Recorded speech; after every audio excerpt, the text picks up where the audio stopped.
सादा सत्ती अपने channel legal vision की दूसरी वीडियो के साथ अपने व्यूअर्स की खिदमत में हाजिर हैं। आज का हमारा टॉपिक है नारकोटिक्स मंशियात में मुल्ज़मान का ट्रायल और इन मंशियात में मुल्ज़मान की बरियत।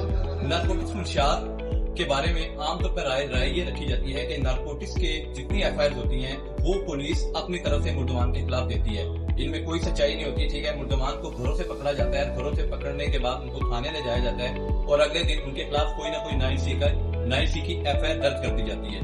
लेकिन इन सारी बातों को कोर्ट के सामने साबित करने के लिए एक वकील को बहुत मेहनत करना पड़ती है। इसी नोयत का एक मुकदमा नंबर 295/2025 थाना मुस्लिम टाउन अंडर सेक्शन 925 CNS से, जिसका ट्रायल आज हमने कंक्लूड किया।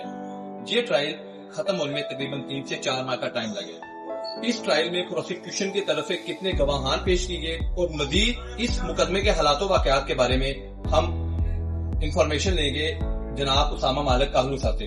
जी उसामा साहब, तो बताएं इस मुकदमे के मजीद हालात के बारे में। इस मुकदमे में प्रोसिक्यूशन ने टोटल 6 गवाहान पेश किए, जिसमें हमने मुख्तलिफ डेट्स पर उन पर खुलासा पेश किया। जी उसामा साहब, व्यूअर्स मैं आपको एक बात बताना चाहूंगा कि ये जो एफआईआर थी ये भी पुलिस की तरफ से दी गई एक रवायती एफआईआर थी, जिसमें मुलजिम मोहम्मद तारिक को एक नाके से गिरफ्तार किया जाता है। नाके से गिरफ्तार करने के बाद उसको थाने लेकर जाया जाता है। सारी रात मुलजिम मोहम्मद तारिक थाने में रहता है।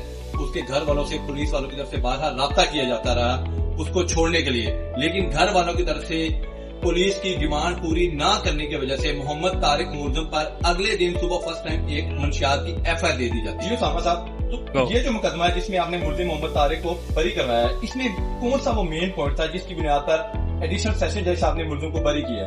इसमें सर उन्होंने प्रोसिक्यूशन ने एक सेफ कस्टडी एस्टैब्लिश करनी थी जो वो अपनी जो है वो साबित नहीं कर सके। जी व्यूअर्स, उसामा साहब का कहना है कि प्रोसिक्यूशन अपनी सेफ कस्टडी इस मुकदमे में साबित नहीं कर सकी। सेफ कस्टडी का मंशियात के मुकदमा में प्रोसिक्यूशन की तरफ से साबित करना नहायत ही अहम होता है। अगर प्रोसिक्यूशन मुकदमात में मंशियात के मुकदमात में सेफ कस्टडी साबित नहीं करती तो इसी वजह से मुल्ज़मान की बरियत हो जाती है।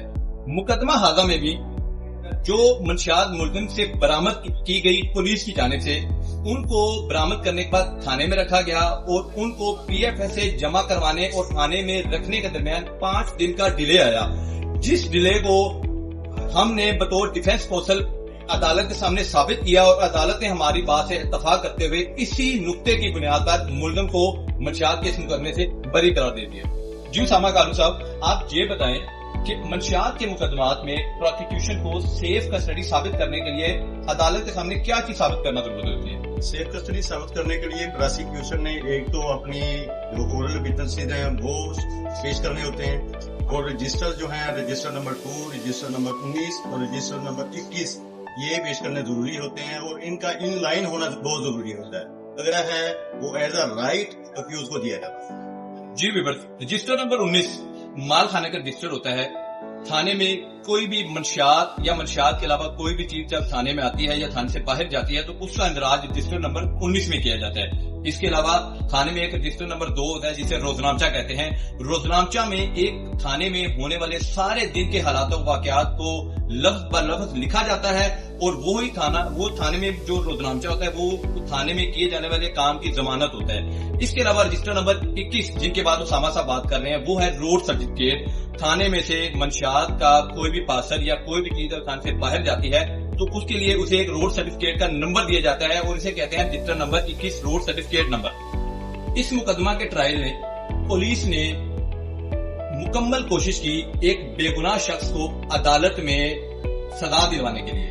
पुलिस ने इस मुकदमा में अपनी सेफ कस्टडी साबित करने के लिए मुकम्मल कोशिश की, लेकिन अदालत में जिरा के दौरान प्रोसिक्यूशन की तरफ से पेश किए गए जो 6 गवाहान थे, जिरा के दौरान उन तमाम गवाहान को गलत साबित किया गया और ये इस मुकदमे में जो सेफ कस्टडी थी उसको खत्म कर दिया गया और इसी बुनियाद पर एडिशनल सेशन जज जनाब ताहिर खलील साहब की कोर्ट से आज मुलजिम मोहम्मद आसिफ को इंसाफ मिला और मुलजिम मोहम्मद आसिफ अपने मुकदमा से बरी हो गया। जी व्यूअर्स, तो आज की जो मंशियात के केस के टॉपिक के बारे में मैंने बात की है उसमें एक बात बिल्कुल वाज़ेह हो जाती है कि किसी भी शख्स को मंशियात के मुकदमे में कन्विक्शन के लिए اس کے خلاف جو منشیات استعمال کی جاتی ہے اس منشیات کی سیف کسٹڈی کا ہونا نہایت ضروری ہے. لیکن آپ ایک ماہر اور قابل وکیل کی خدمات حاصل کر کے اس سیف کسٹڈی کو ختم کروا سکتے ہیں اور کسی بے گناہ شخص کی مدد کروا سکتے ہیں, اسے ان جھوٹے مقدمات سے بری کروا سکتے ہیں. امید کرتا ہوں کہ منشیات کے بارے میں آج کی انفارمیشن آپ کے لیے کافی مددگار ثابت ہوگی. انشاءاللہ اگلی ویڈیو میں دوبارہ آپ کی خدمت میں حاضر ہوں.